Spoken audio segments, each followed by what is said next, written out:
Hi guys, welcome to vlogs of Nakshu. So இன்றைக்கி வந்து பார்த்திங்கன்னா December 31, இப்போ 12 ஆக போகுது, நைட் 12 ஆக போகுது. ஸோ Jan 1 ஆக போகுது. அண்ட் எல்லாத்துக்குமே வந்துட்டு ஹாப்பி நியூ இயர். ஸோ நாங்கள் வந்துட்டு இப்போது நாளைக்கு நியூ இயர்னால கோலம் போட்டுட்ருக்கோம். கோலம் போடணுன்னா வந்துட்டு எப்படியும் ஏர்லி மார்னிங் எந்திரிச்சு போடணும். பட் அவ்வளோ சீக்கிரம்லாம் எந்திரிக்க முடியாதுன்ற காரணத்தினால் நைட்டே போட்டு தூங்கிடலாம் அப்படின்னு சொல்லிட்டு நாங்கள் இப்போது கோலம் போட்டுட்ருக்கோம். ஓகே காய்ஸ், ஸோ டைம் வந்து 12 ஆகிடுச்சு. எல்லாருமே வந்து கிராக்கர்ஸ்லாம் பர்ஸ்ட் பண்ணிகிட்ருக்காங்க.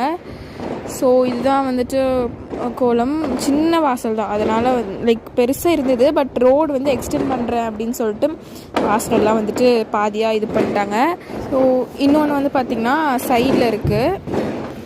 ஸோ இங்கே வந்து ஹாப்பி நியூ இயர் அப்படின்னு நம்ம எழுதியிருக்கோம். இது வந்து கொஞ்சம் சிம்பிள் தான். மெயினான வாசல் வந்து அந்த சைடு தான் இருக்குது. ஸோ அதனால் அங்கே மட்டும் கொஞ்சம் நல்லா பெருசாக போட்டுட்டு ஸோ எப்படி இருக்குன்றதை வந்து கமெண்ட் பண்ணுங்கள். எல்லாத்துக்கும் ஹாப்பி நியூ இயர். டாடா.